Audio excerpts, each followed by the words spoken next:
యలమంచిలిలో TDP Janasena సమావేశం రసాభాసగా మారింది. సుందరపు విజయ్, ప్రగడ నాగేశ్వరరావు వర్గాల మధ్య తోపులాట జరిగింది. జనసేనకు సీట్ ఇవ్వడాన్ని ప్రగడ నాగేశ్వరరావు వర్గం తీవ్రంగా వ్యతిరేకిస్తోంది. రెండు వర్గాల మధ్య వివాదంతో సమావేశాన్ని రద్దు చేసుకున్నారు.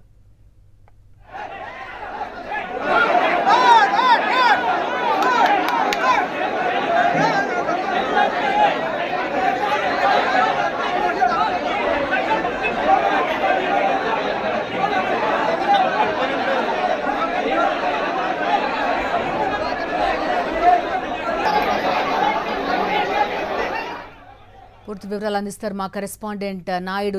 చెప్పండి, ఇది ఎక్కడా తగ్గేటట్టు కనిపించట్లేదు. ఈ కూటమి మధ్య ఇలాంటి కార్యకర్తల మధ్య ఒక పార్టీ మధ్య గొడవలు ఇవన్నీ కూడా ఎన్నికల సమయం దగ్గరకు వస్తోంది కాబట్టి కానీ ఇంకా సర్దుకోలేకపోతున్నారు ఎందుకు?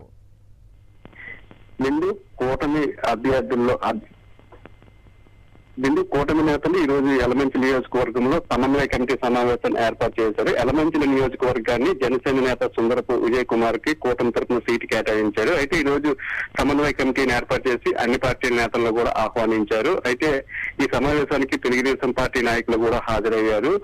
హాజరైన తర్వాత ఈ సీటు ఇవ్వడాన్ని తాము మొదటి నుండి కూడా వ్యతిరేకిస్తున్నామని, ఇక్కడ స్థానికంగా ఎవరైతే మొదటి నుంచి టీడీపీకి కష్టపడుతున్నారో ప్రగడ నాగేశ్వరరావుకి సీటు ఇవ్వాలంటూ కూడా తెలుగుదేశం పార్టీ నాయకులు డిమాండ్ చేశారు. ఒక్కసారిగా ఆ కుర్చీల పైకి లేపి తమ నిరసనను వ్యక్తం చేశారు. సీటు జనసేన నుండి తెలుగుదేశం పార్టీకి ఇవ్వకపోతే త్వరలోనే 10,000 మందితో ఒక బహిరంగ సభను ఏర్పాటు చేసి తన సత్తాను కూడా చూపిస్తానంటూ కూడా ప్రగడ నాగేశ్వరరావు తెలుగుదేశం పార్టీని హెచ్చరించడం జరిగింది. దీంతో జనసేన కార్యకర్తలకు తెలుగుదేశం పార్టీ కార్యకర్తలకు ఒక్కసారిగా వాగ్వాదం తిరిగి అక్కడ ఉద్రిక్త పరిస్థితులు చోటు చేసుకున్నాయి. ఒకరిపై ఒకరు ముష్టిఘాతాలు ఉద్దుకునే పరిస్థితి కనిపించింది. కుర్చీలతో ఒకరిపై మరొకరు దాడి చేసుకున్నారు.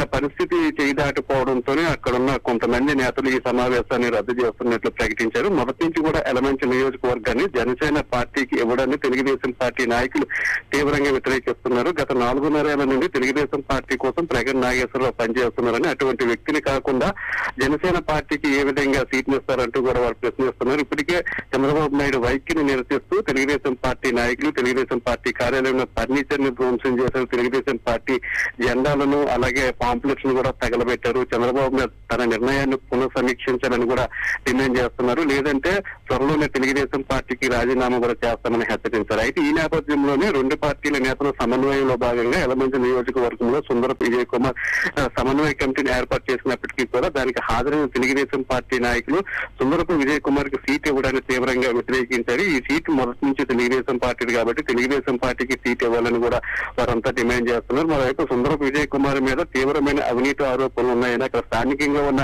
పారిశ్రామికవేత్తలను బెదిరించి డబ్బులు వసూలు చేస్తున్నారని ఆ సంగతి చంద్రబాబు నాయుడుకి తెలుసు. అలాగే పవన్ కళ్యాణ్ దృష్టికి కూడా ఎదిగింది. అటువంటి అవినీతి పరుడికి ఎందుకు సీట్ ఇస్తున్నారంటూ కూడా తెలుగుదేశం పార్టీ నాయకులు తీవ్రంగా ప్రశ్నిస్తున్నారు. ఇప్పటికైనా సమయం ఉంది కాబట్టి ఆ సీటును తెలుగుదేశం పార్టీకి ఇవ్వకపోతే జనసేనకి సహకరించకుండా వచ్చే ఎన్నికల్లో తమ సత్తా ఏంటనేది తెలుగుదేశం పార్టీ అధిష్టానానికి గానీ జనసేనకు గానీ సూచిస్తామని హెచ్చరిస్తున్నారు. బిందు.